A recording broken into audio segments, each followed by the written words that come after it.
Salut à tous, on se retrouve aujourd'hui pour la deuxième vidéo de la catégorie portrait. Aujourd'hui on va parler de Sadiq Khan, le nouveau maire de Londres. S'il est vu par beaucoup de médias français comme le premier maire musulman d'une grande capitale occidentale, en réalité c'est un personnage beaucoup plus complexe que ça, qui est un petit peu l'illustration de la promotion sociale anglaise.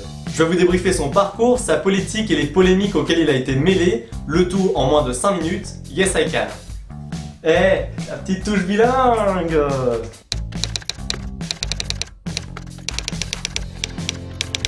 Sadiq Khan est né le 8 octobre 1970, il a 45 ans, c'est un ancien avocat spécialisé dans les droits de l'homme qui est désormais reconverti en politique. Sadiq Khan est d'origine pakistanaise, il a grandi dans un quartier populaire de Londres avec 7 frères et sœurs et son père est non pas vendeur de roses mais chauffeur de bus.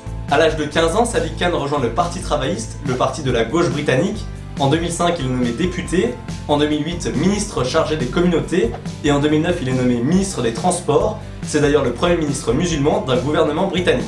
Et donc le 5 mai dernier, avec près de 57% des voix, Sadiq Khan est élu maire de Londres devant Zac Goldsmith, un fils de milliardaire conservateur. La politique de Sadiq Khan se veut progressiste, il est en faveur du féminisme et du mariage homosexuel. Il a également promis des logements sociaux, des HLM pour lutter contre les prix galopants à Londres, qui est une des villes les plus chères au monde en termes de logement. Et il a aussi promis de geler le prix des transports pour les 4 prochaines années, puisque le prix des transports à Londres est également une problématique. En termes de politique économique et financière, Sadiq Khan est en faveur de la City, la bourse anglaise, et il est également en faveur du maintien du Royaume-Uni dans l'Union Européenne, ce qui est une totale rupture avec Brian Johnson, l'ancien maire de Londres, qui lui était partisan de la sortie de l'Union Européenne. Bien, ça c'est fait. Même s'il s'est dit opposé au radicalisme religieux, durant sa campagne, Sadiq Khan a été attaqué sur sa religion, et notamment par David Cameron, le Premier ministre anglais.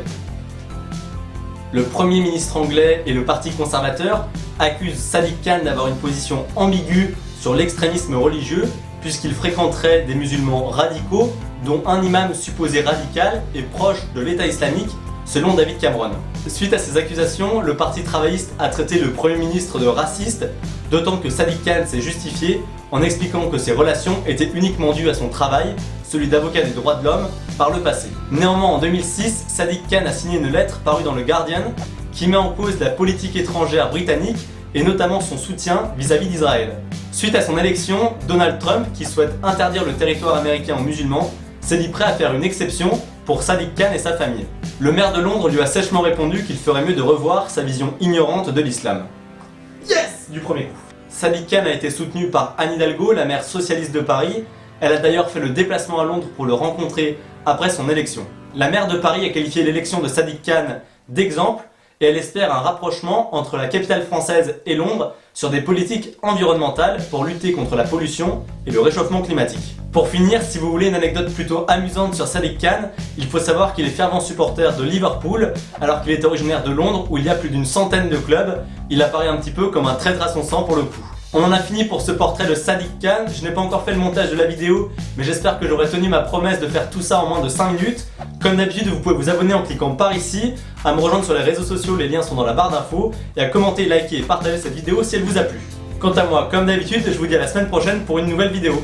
Ciao! Allez, feu! C'est bouclé!